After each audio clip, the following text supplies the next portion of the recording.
Hello, আসসালামু আলাইকুম আমার ছোট্ট বন্ধুরা, তোমরা সবাই কেমন আছো? আগের ভিডিওতে আমরা ছাতায় কিভাবে রং করে এবং কি কি রং করেছি, কতটা সুন্দর হয়েছে সব বিষয় নিয়ে আলোচনা করেছি। চলো এবার আমরা, এটা কি বলতে পারো তোমরা? এটা হলো কচু পাতা। চলো আজকে আমরা কচু পাতায় রং করি নাকি? চলো শুরু করা যাক।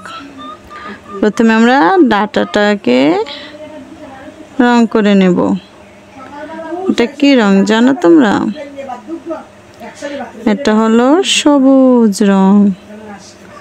আর আমরা তো সবাই জানি গাছের পাতা সবুজ হয়। অবশ্যই কিছু কিছু গাছের পাতা আলাদা আলাদা হয়, তবে বেশিরভাগ গাছের পাতাই সবুজ আসে, তাই না? চলো আমরা আগে ডাটাগুলোকে সুন্দরভাবে রং করে নিই। এই তো প্রায় আমাদের ডাটায় রং করা শেষ।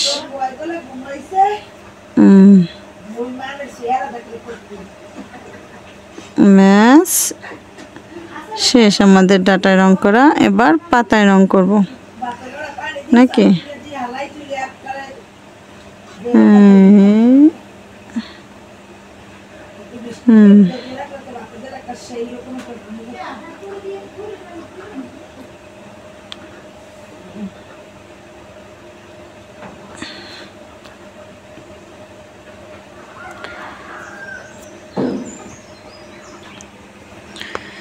এবার ছোট বন্ধুরা, তোমাদের কাছে আমার 3টা প্রশ্ন আছে।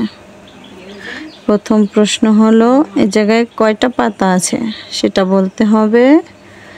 আর দ্বিতীয় প্রশ্ন হলো তোমরা কে কোথা থেকে আমার ভিডিও দেখছো।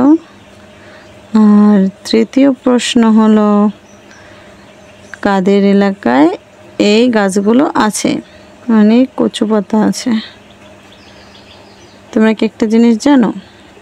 এই কচু গাছের ডাটা, তারপরে কচু গাছের লতি, এগুলো কিন্তু আমরা সবজি হিসেবে খেয়ে থাকি। এগুলো খুবই সুস্বাদু এবং স্বাস্থ্যসম্মত, শরীরের জন্য অনেক উপকারী এই কচু শাকের ডাটা। তোমরা কি জানো কালো কচুর ডাটায় চোখের জ্যোতি বাড়ে? তো